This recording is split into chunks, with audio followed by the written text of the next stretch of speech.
Good afternoon and welcome to this class on symbols, language and relational interactions in effective teaching. I want to begin first by discussing the role of symbolic interactionism, a social and psychological term for describing the ways in which we interact with one another. And then I want to move on to discussing the role of language in classrooms and our teaching. Firstly, symbolic interactionism. It's the study of the ways in which teachers and students interact with one another using symbols such as language, and there are various meanings communicated not only in the language and words that we use, but also the ways in which they're presented.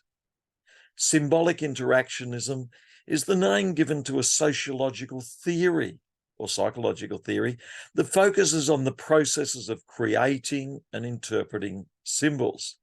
And so our minds are forming ideas as we teach, and then we're communicating them in certain ways. And students are interpreting these in different ways, depending on their social backgrounds, differences in gender, differences in race, differences between Indigenous and other cultural backgrounds and various cultures, and various position in family, and lots of other dynamics can influence the ways in which students can interpret the message that a teacher is seeking to communicate. Symbolic interactionism focuses on the ways in which words and various body languages and gestures and the physical environment in which the communication is presented is read by the students and interpreted by the students in varying ways. Some would interpret it, this is interesting, the teacher is on my wavelength, they're about to say something of value. Others would interpret it, this is bound to be boring. The teacher is speaking something quite different to what I'm expecting. Interestingly, around grade 3, 4, the language of teachers often changes from family language, which is familiar to the students, to more academic language of textbooks and maths and science and history and other topics that are studied that's more foreign to students, and some students find this a difficult bridge to cross. Similarly, year 8 or in high school can be more family friendly, using words that are familiar and to students. But when you transition to year 9 or 10 and use more academic language, some students find this more difficult, and they switch off and say, this is a foreign language to me. And if they don't bridge that gap, and if teachers don't and schools don't bridge that gap, students can be left behind. So by observing our teaching approaches and the language we use and the ways in which students are responded to different language, such as new terms, new words, new ideas that we might be communicating, we can become more effective teachers, and we can develop more effective relationships with our students. The study of symbolic interactions can provide insights into the ways in which we as teachers and students respond to the words we use and to the meanings of the symbols in these words. Symbolic interactions highlight the importance of shared meanings in building positive relationships. They can help us to become more attuned to the meanings that we assign to particular language and the words we use, some more colloquial and some more formal. In addressing conflicts and challenges, understanding the symbols and words and meanings that different students ascribe can help us to understand the dynamics of what's going on. And so the use of please and thank you by people from many social groups will enhance, but others will be less familiar with more social cues. Symbolic interactionism can help us value the framework for understanding the roles of the symbols and interactions that we use, particularly in the subjects we teach. So when we speak about mathematics, we use words and language which makes sense to many of our students, but others may feel left out because of the new terms we use. And in all our subjects, the same is going to be evident. Meaning making. comes through the ways in which we use words and symbols and illustrations and the ways these are presented, even in our gestures and social interactions. In education, this means that students are constructing their own understanding of what we're presenting, and teachers can leverage these insights by creating learning experiences that resonate with the students' existing knowledge from their family, culture, gender, and social setting and background. In role interactions, the role of language and communication can help students to understand the ways in which power dynamics are playing out. And by listening to students, by showing our concern for the areas of interest of each student, we can create a new dynamic in which the symbols are now seen as bridges into understanding rather than conflict and confrontation. Symbolic interactionism can help us understand the ways in which students are using these words and symbols to build a sense of identity, some to fit in with the presentation of the school and the community and society, and others where they feel left out and marginalized. And we've got to build bridges into those identities that are forming in different ways, that are isolating them from the mainstream of the school and the teacher and society. Teachers and parents can foster positive identity formation by providing supportive, inclusive, listening, learning environments that encourage students to explore and express their unique ideas and their unique identities and their unique ways in which they understand the world in which they live. Certainly through socialization and peer influences, students are understanding their position in the school and in the learning environment in different ways. And they're learning to internalize the norms and values that we as teachers in the schools are setting in different ways. Some may see rebellion or comedy as a way of interacting when they feel they don't fit in with the more formal presentation of this is the norm, this is the behavior we expect, and they find it difficult to fit into that because they're hyperactive, they don't understand what's going on. They'll use alternate strategies if we can't come up with a solution to the difficulties that they face.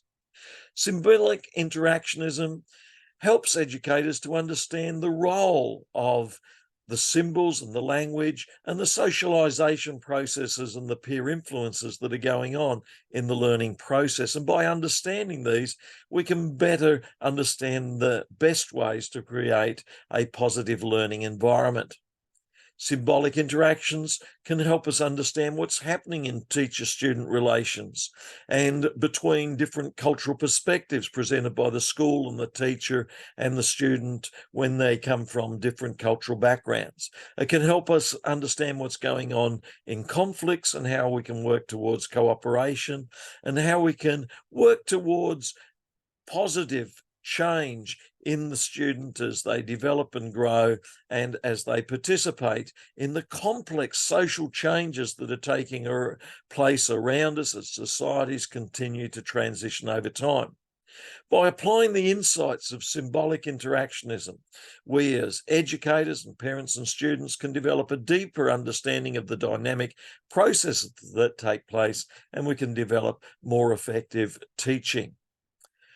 Thus, this theory, symbolic interactionism, holds significant value for schools and educators and teachers, and you may choose to look at this as your assignment topic, and you could certainly study this further using the resources that are available, such as Google Scholar and through Sociology of Education resources and textbooks.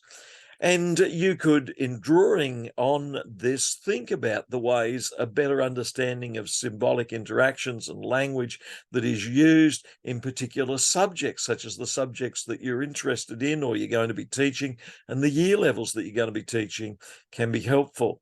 You could think about the role of symbols and interactions in literacy and numeracy and English.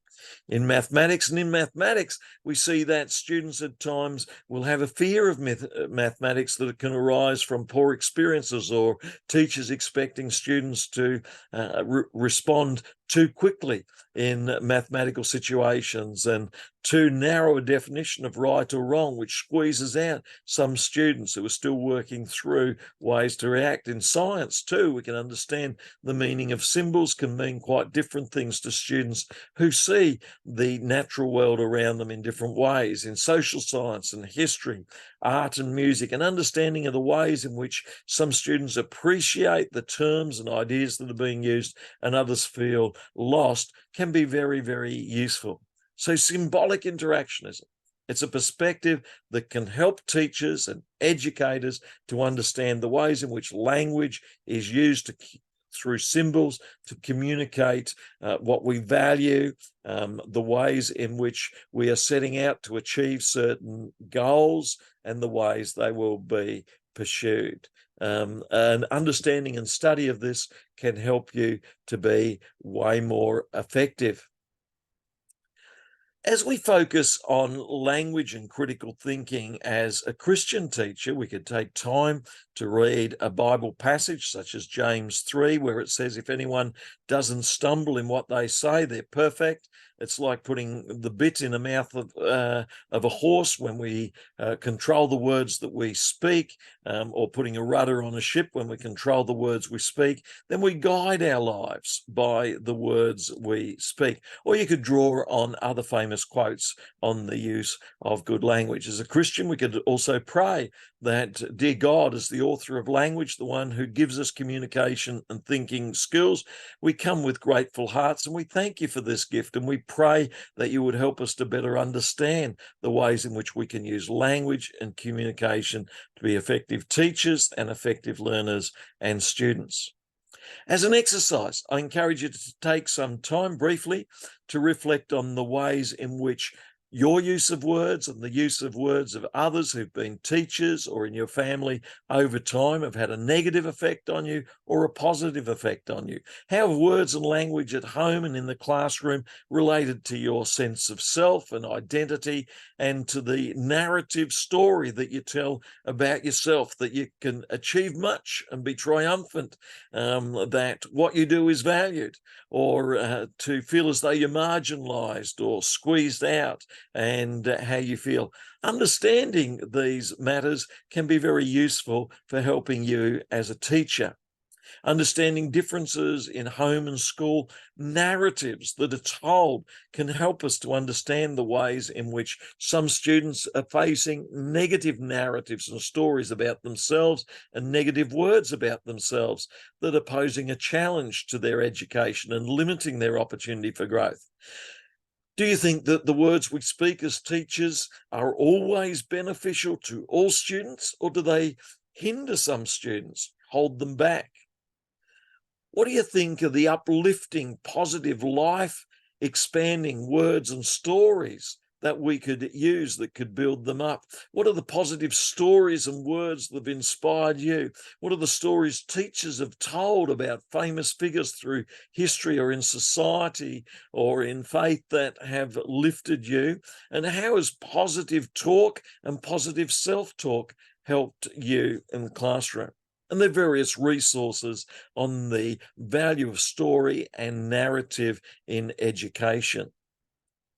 When we tell a story to children, and when they catch the hope and drama and vision for the future that a well-told story can hold, then we can promote positive, encouraging journeying towards positive outcomes that the narratives and stories are communicating. Students who are situated within different friendship groups, different geographic locations, different occupations, different age levels, different gender, social classes, family background, and cultural background can certainly engage with these stories in different ways. In a more Asian environment, there could be a more authoritarian, top-down, older person dominance narrative. In a more Western environment, there could be encouraging of an individualist narrative. And when the one culture clashes with another culture, time is needed for students, teachers, parents to work through these differences. Sometimes the word sociolect is used to describe the language of a particular region or culture or social group, just like the word dialect is used to describe the language of a different major geographic region and region. When a person goes from one social circle to another social circle, often they need a strategy for code switching where they can switch their thinking from one way of speaking to another. And you'll hear this at times. Religious and denominational groups may also use different sociolects. Different sporting groups can use different language, different parts of the school. If you go into the early primary school, the late primary school, early high and late high, you may discover different languages being used, and in different subject areas, different language might be used. And one of the challenges faced by some children is the need to develop strategies for adapting to the different sociolects or socio-languages that are used at home and at school, among peers, and an understanding of the ways in which they can shift from more negative sociolects. I did something dreadful on the weekend to a more positive sociolect. I'm seeking to become a better person. Can be encouraged.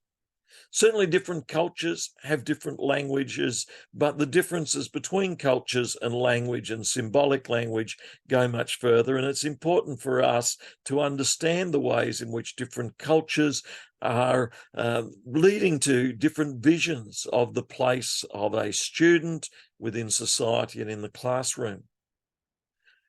We live within societies that construct the ways in which we see the world around us, and our brain interprets them in different ways through different languages and different sociolects that are used. Each unique language expresses the unique values and worldviews of the groups that we're a part of.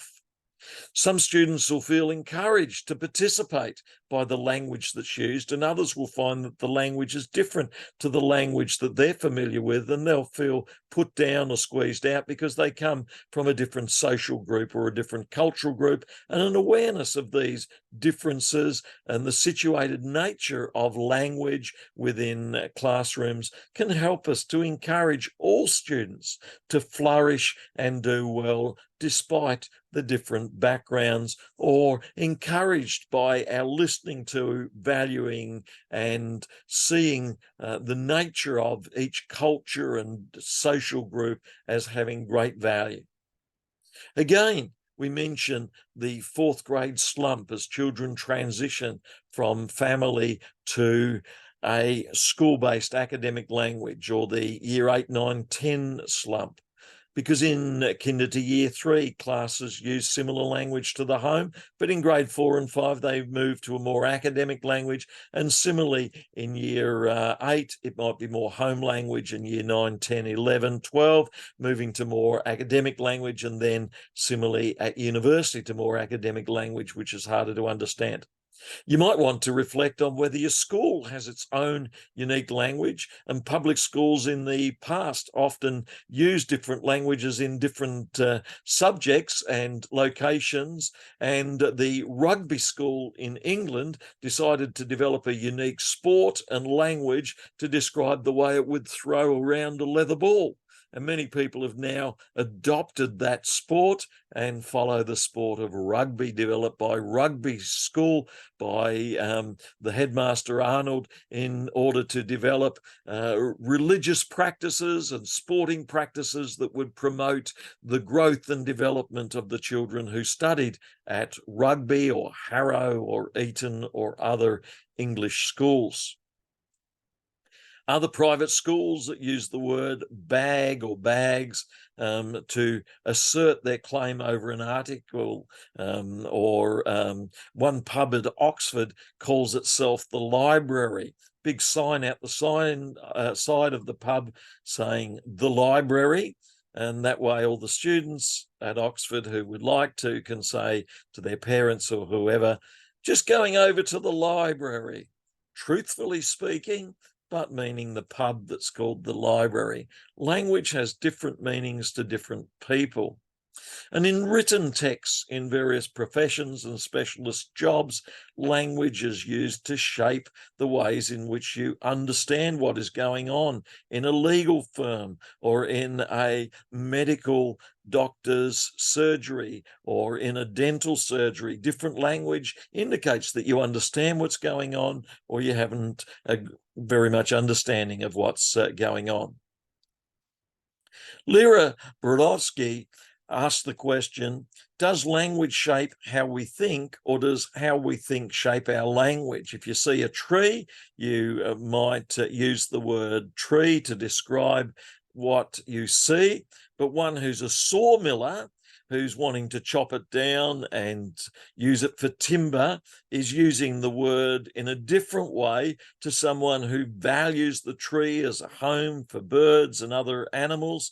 Using language shapes the way we think, and the way we think shapes the way we use language. Shakespeare referred to this in Romeo and Juliet, Act 2, Scene 2, when Juliet says, "What's in a name?" And Romeo comes from one particular family group who has a particular surname, and she comes from a family group with a different surname. And Romeo has said, my family surname means that we are foreign to you with a different surname. The Capulets and the Montagues come from a different family, and so the name Montague, does this refer as a surname to who I am? Romeo, is he bound by the name Montague, or is a human person who can love and is free to love? And Capulet, Juliet, is she bound by that name, or is she free from the restrictions of her parents and from that name? And we see that Juliet says, a rose by any other word would smell just as sweet. So Romeo, whether he be a Capulet or whatever surname, is still the lovely Romeo to Juliet. What's in a name? Do we ascribe certain meanings to names? Certainly the meanings that we ascribe to names can enhance our understanding, can help us bridge communication to people who are in our classroom who come from different cultures, or who can alienate us one from another. So we need to be aware of the different understandings of names, particularly in romance. You got to understand what you mean by a name, what they mean by a name. In business, you got to understand what you mean by a name, what they mean by a name. In a particular sport, what do you mean by a name? What do they mean by a name? And so Dick Cheney went quail hunting, and Cheney fired a gun, and then Whittington received bullets. And then people, how do you describe this? Do you say Dick Cheney shot Whittington? Well, that would be offensive, to think that Cheney shot you. Wouldn't it be better to say Whittington got shot, perhaps by Cheney? Or even better, just say Whittington got peppered pretty good. Let's take the blame away. President George Bush said he heard a bird flush and he turned around. Someone had pulled a trigger and his friend was wounded. That way you don't put any blame on anyone at all. And so the way you use language can communicate the way in which you care for one another. And so in some cultures, someone who backs up to a vase and bumps it, and the vase could be worth tens of thousands or millions of dollars. I mean, do you blame them and say, they knocked the vase over? Or do you say that someone just happened to bump the vase? And so in a family, A vase falls to the ground. Is it important to know what happens? So the metaphors we think with express the way in which we are ascribing blame to another who broke the vase, or ascribing care for another. It would appear one of you has knocked the vase off. We're not seeking to blame, but it would be good if the one who knocked the vase off was going to sweep it up and clean it up. And so the ways we express what's happened can have social consequences. The way we talk about complex and abstract ideas often contains metaphors, such as using the word crime wave or crime surge or crime spree, indicates there's a lot of crime going on. And if you watch certain news channels, the way in which they sell advertising is by putting a lot of crimes on, because our brains are tuned to tune in when there's a crime. Let's be ready. And they know, because we're wanting to tune in, that they can sell a lot of advertising at that time. Other TV stations may see it as more important to build social cohesion, and so they may focus less on crimes, and they might talk more about gardening or cooking or other areas. So crime epidemic, plague, infecting the community. These are words that are used in particular ways to promote a certain view of what's going on in society. They may not even reflect the truth. They may even be opposite to what is going on. Way back in ancient Greek, the ancient Greeks, like Plato and Aristotle, wrestled over the question as to whether words reflect what is really going on, or naturalism, or whether words reflect views on what's going on. And so we have a postmodernist argument way back in ancient Greek about the ways in which language, while it can describe the essential nature of what we see, it is also referring to the conventions that we use socially and the ways in which these need to be critiqued, because certain power groups and gender groups will be using words in ways that benefit some and have harm to others. Augustine, too, in 350 to 430, reveals a similar understanding of the way language is used. And so discussion of postmodern concepts like different power groups using language in different ways was discussed by Augustine, the great philosopher and thinker and Christian thinker, in 354 to 430 AD. When Eskimos talk about many, many words for snow, they show that they have many ways of seeing what's happening around them in their environment. And we have a cartoon here where, did you know that English has 400 words for saying no? That could be speaking about particular social groups. And so language is necessary for our ability to think, and if we're wanting to communicate well, then it's important that we understand the different ways language is used. So I encourage you, if you want to look further at theories on language, such as the Sapir-Whorf hypothesis, where they say language determines perception and meaning of reality. So if you're in Liberal Party and use language one way, or Labor Party or Greens and use it another way, then the language will shape the way you think. If in the classroom different students come from different families that use language in different ways, you have to face that challenge. If the children come from different political backgrounds, come from different cultural backgrounds, how will you respond?